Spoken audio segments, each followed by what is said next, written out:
And we've told you about this plant that's being developed. Because you're developing a plant doesn't mean you're going to build it. But a coal-fired plant takes probably by now 10 years from the time you first start until you actually get power out of it. So you have to start the development process while you constantly look for alternatives.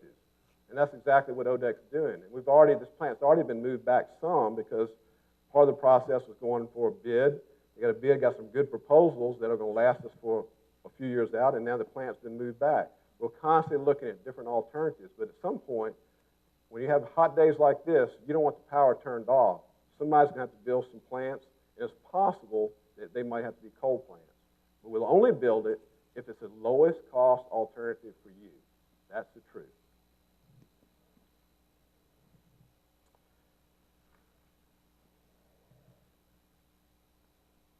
Now, let me shift gears a little bit and talk about something that's near and dear to my heart, and that's safety. Now, you look at this picture of Andrew Packett up here with a group of school kids around him saying, what's that got to do with safety? Well, let me talk a little bit, and it'll come back and it'll make sense. But first of all, let me talk about our record, the safety record that your employees for the cooperative have established. They've now worked 5 years without a lost time accident. That includes 670,000 man-hours without a lost time accident.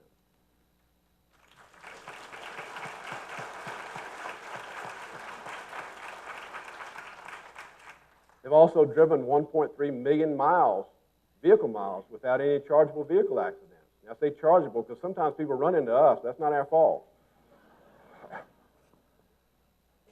So, I mean, established records like that, it means that our employees put safety first. It's paramount at our cooperative.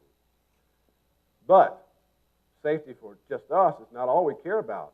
We care about you, our members, and the general public, and the power lines. Overhead power lines, the underground power lines can be very dangerous if you don't do the proper things around them. So what better way to get a message out about power lines is to kids in the school age. And hopefully they'll remember that and take that on through their adulthood, plus take the message home to their parents.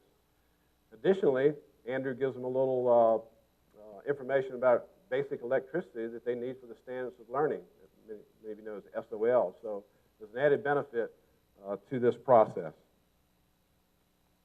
Now here's an area where you can help us with safety.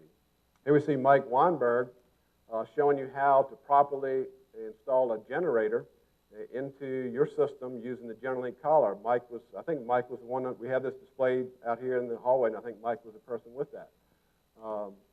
This thing's a really, really great device. You don't have to have any electrician come in, do any transfer switch wiring.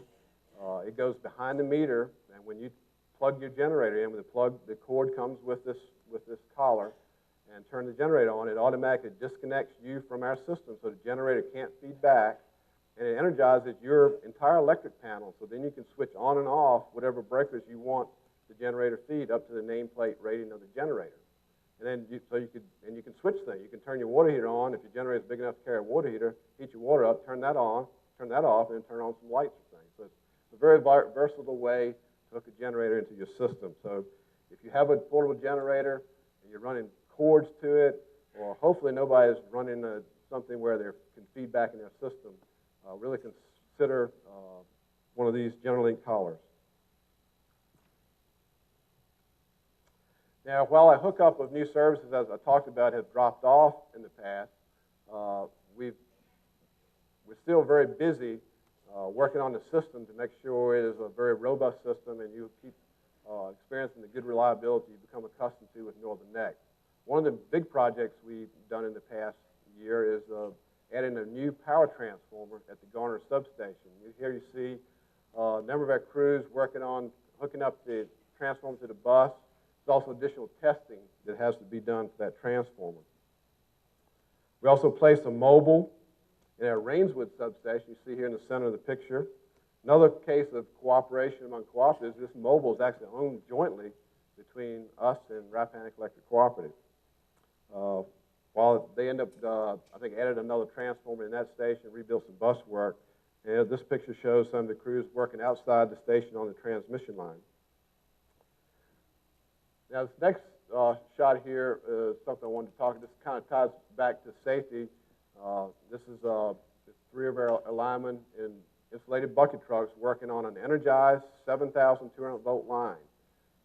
They've got rubber gloves and sleeves on. You see those orange things we call, what do we call them? Hoses. Hoses. Those orange things are hoses that help protect them as they're working up there. But that's an example. This is a 7,200-volt line. These guys actually have their hands on it. If you have the proper protection, proper safety protection, using proper devices and procedures, you can work safely and establish type of safety record that our people have done. And while we haven't built as many new servers in the past, we are still building them. Here's a picture of our guys building a new overhead power line. Now my final construction picture here shows our linemen working on what I believe is probably the tallest pole on our system. This is a pole that supports the line that crosses Cat Point Creek, which is down in Richmond County, right where when you come across the Rappahannock Bridge and look to the left there, that's Cat Point Creek. This particular pole is so tall, our tallest bucket won't reach to the top of it, so the men have to climb up there. Then they use a bucket with multiple hand lines to shuttle material up to them. Particular task this day was to put some additional guards on the pole to keep the ospreys from building nests up there. As you know, ospreys love the tallest point, and if they build a nest on an energized power line, it's a good chance we'll end up with a short and a power outage as a result of that. Being a part of the community has always been a hallmark of all cooperatives, and that's the case also with our Virginia, Maryland, Delaware Association that's headquartered down in Richmond. A number of years back, they established a scholarship fund to award scholarships to worthy students that are children of members of cooperatives. The association does a number of fundraisers during the year. We do participate in those, and we're very pleased that 2 students from our area secured scholarships this year, Leah Coates from Westmoreland and Kristen Connolly from Lancaster.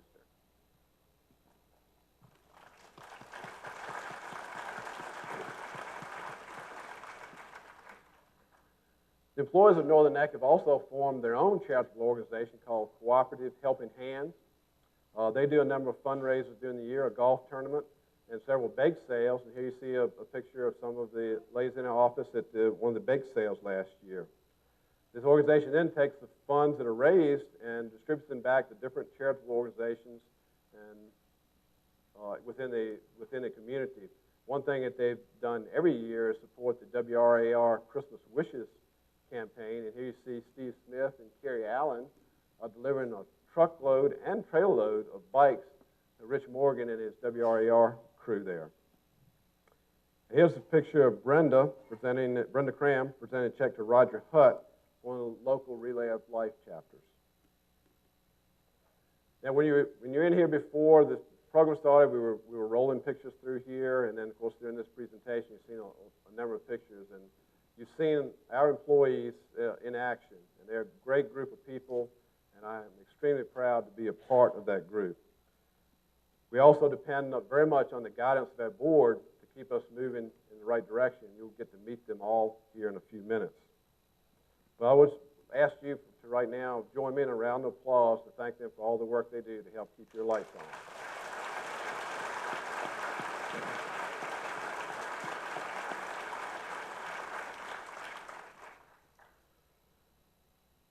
Also, I want to acknowledge my lovely wife, Carolyn, who's standing in the back of the room. It's a standing room crowd here tonight.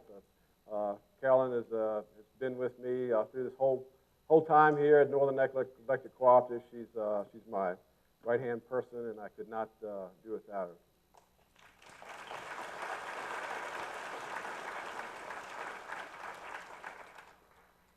We started off the meeting with the national anthem and a video showing the brave men and women that serve our country. We've had a couple of recent events here that come very close to home involving servicemen and women, servicemen here at Northern Neck. First, the Vice President of Customer Service and Information Technology, Richard McClendon, has a son, U.S. Army First Class Braxton McClendon. Braxton recently returned home from serving a tour of duty in Iraq.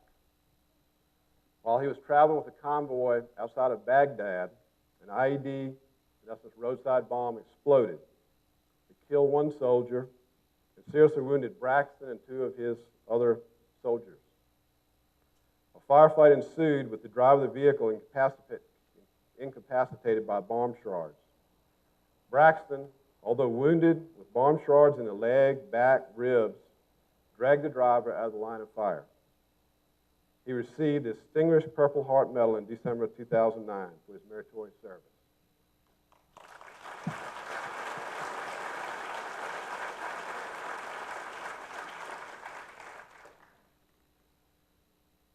Some of our brave men and women make the ultimate sacrifice for their country, which is the case for Richard Norris Dawson of Richmond County, who was lost in action during the China-Burma-India airlift, which occurred in World War II. Norris was the uncle of Jane Harcum, who was the financial service supervisor here at Northern NNEC. Jane never met Norris because he left for war before she was born. While we sometimes complain about what's wrong with this country, one thing we have right is that our military never gives up on bringing our missing warriors home. Norris's remains and that of his fellow crewmen were returned home and buried with military honors at Arlington last month after being missing for over 60 years.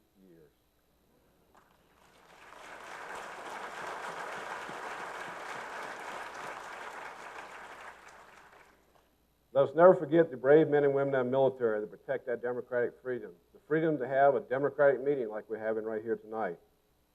And especially, let us not forget those who have been wounded, such as Braxton McClendon, or those who gave the ultimate sacrifice, such as Norris Dawson. Thank you.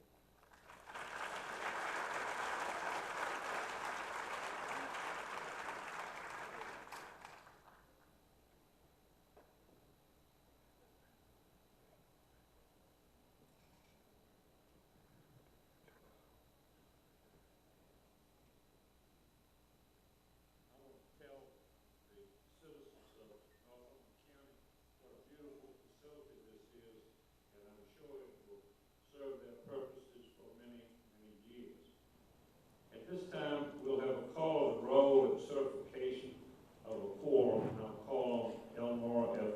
Tompkins, the secretary.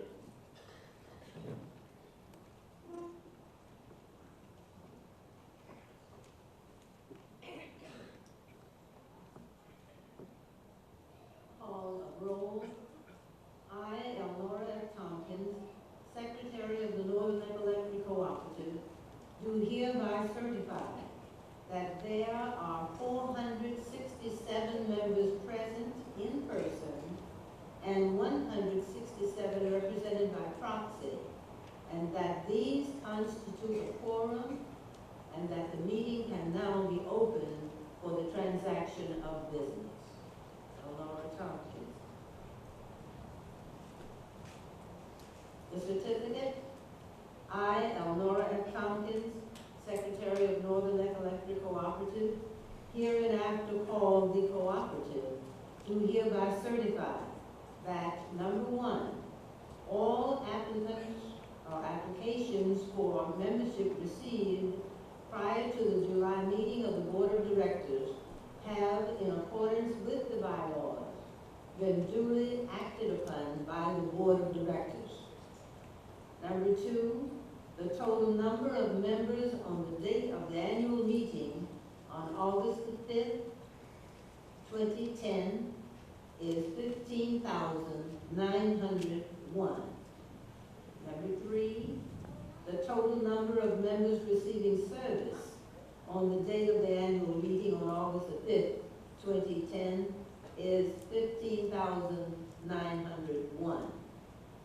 And number four, the total number of non-members on the date of the annual meeting on August the 5th, 2010 is none.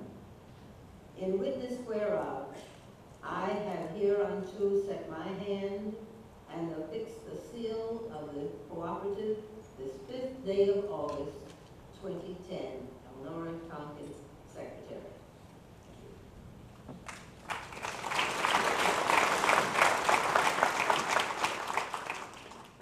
Thank you, Ms. Tompkins. I'll now call on John A. Copley to give the nominating committee report.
adoption of this report.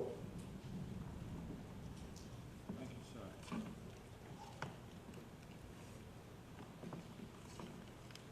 Since there are no nominations by petition, I would ask that you elect these gentlemen by acclamation. All in favor say aye. Thank you.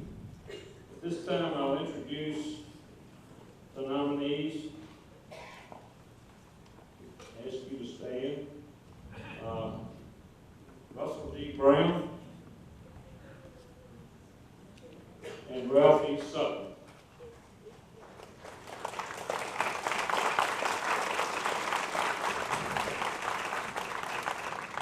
I'd like the rest of the directors to stand. These folks have given you excellent service during the past year. Hunter R. Greenlaw Jr., A. Wayne Saunders, J. Steve Thomas Seaton, Elnora F. Tompkins, and James A. Wise. Give them a round of applause.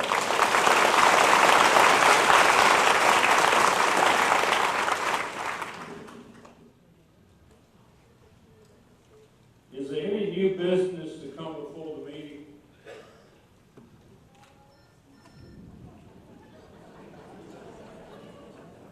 That's very good.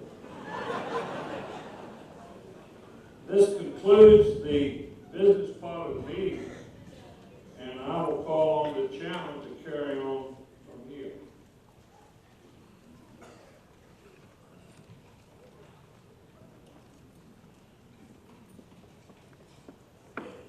Let the chairman let me go from here.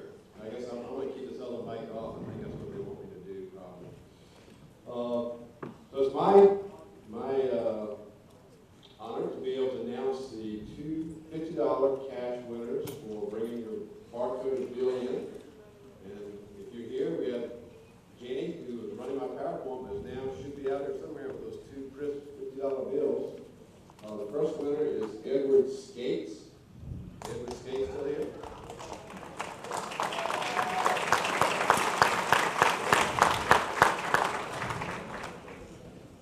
That's Jenny. Jenny really does exist, and she's got a $50 bill for you. And the second winner is Leslie E. Champagne. Okay.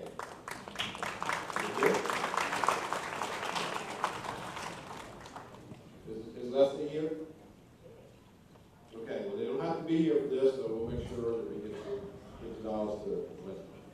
Okay, one other prize that you didn't have to be here for was a proxy prize. Again, this was drawn out of all those proxies that came in, and that is Jack Blaine. Most likely he's not here since he's in the proxy.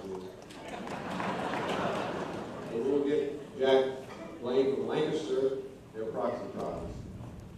All right, so now I'm going to turn it over to Jim Moss and Mike Thunderfrock for the drawing of all these great prizes.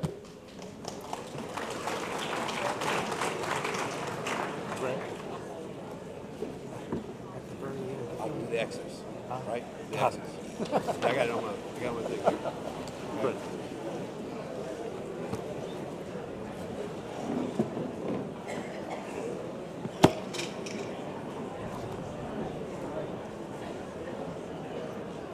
Okay, does everybody have a ticket? Okay, the first prize is a Mr. Coffee 8-cup coffee maker. 971713.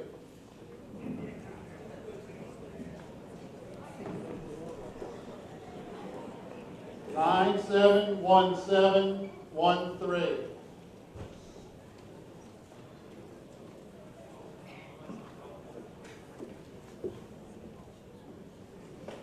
Nine, 71701.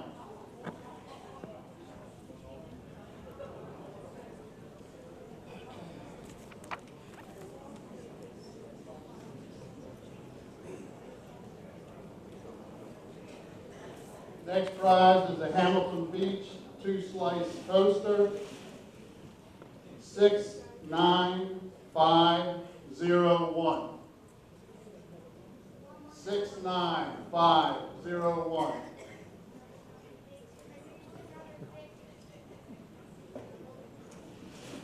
Next prize is a Hamilton Beach 6-speed mixer, 971573.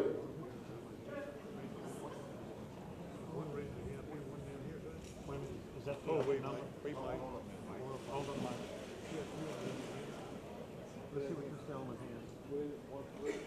173.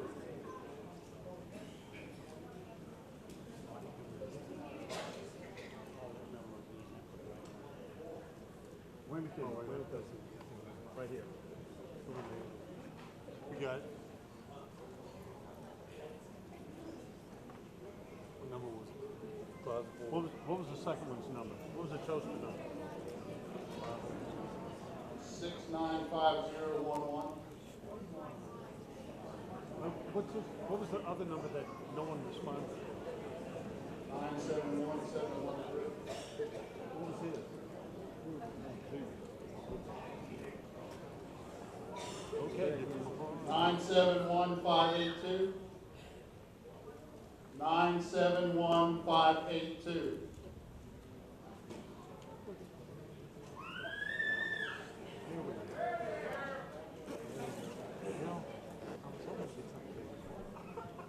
Next prize is a 6-quart crock pot, 971573.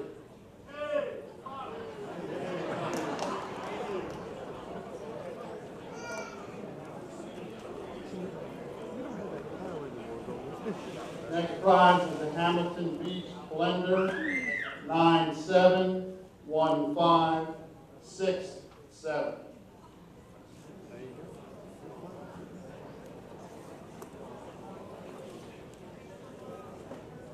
Next prize is a Presto electric griddle, 971661.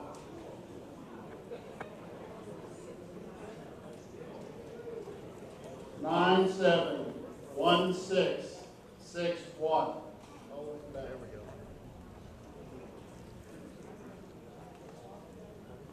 Next prize is a wet dry shot vac, 971717.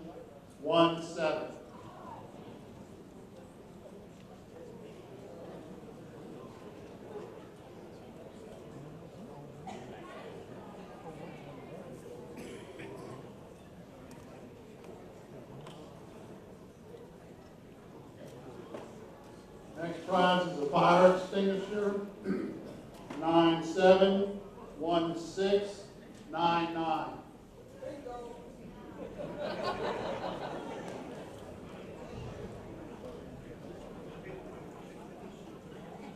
Next prize is a Sony clock radio, AM/FM, 971560.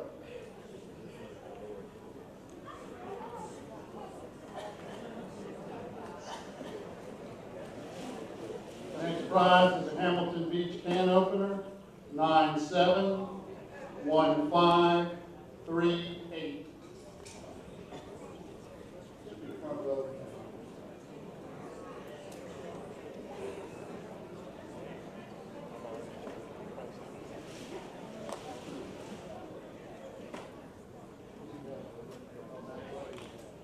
Next prize is a Maglite flashlight and a hat,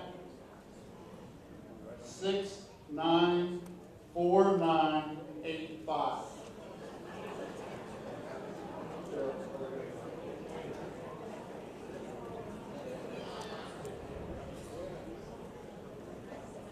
Next prize is a 4-slice toaster oven, 971568.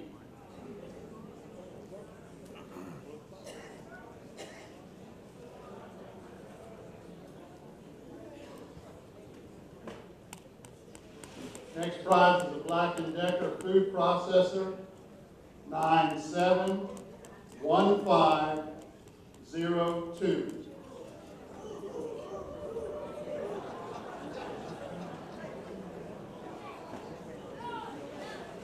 Next prize is the First Alert Smoke Detector, 971670. Way up in the back.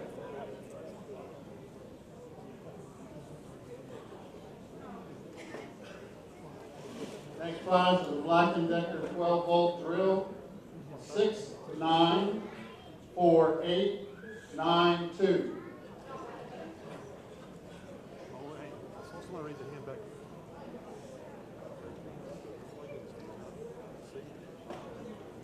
Next prize is an AM/FM CD boombox, 695024.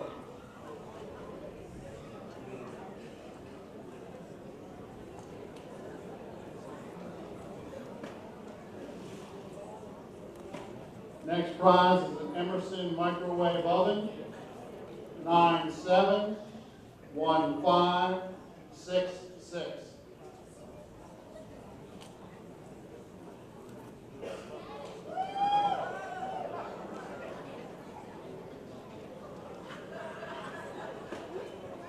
Next prize is an NNEC toy truck and a hat, 694919.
Good evening. I'd like to call the second meeting of the Northern Neck Electric Co-op to order. And before we get started, get too much into the meeting, since I retired, I do a lot of watching television, news especially. Well, some of that's not too good, but I watch it.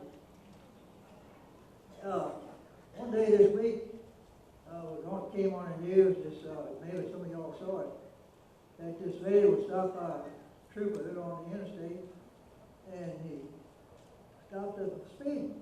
And he asked her, said, "Lady, what are you in such a hurry about? So I'm looking at your permit, you never had any charges before, and you're age 73 years old." She said, "No, I've never been in trouble before, officer." But says, "I was running late to go to my hairdresser, and I was speeding, trying to get there on time."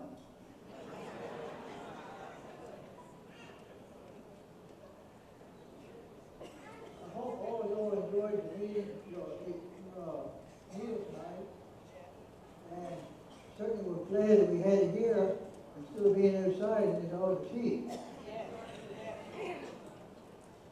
One bit of information I'd like to always pass on to you.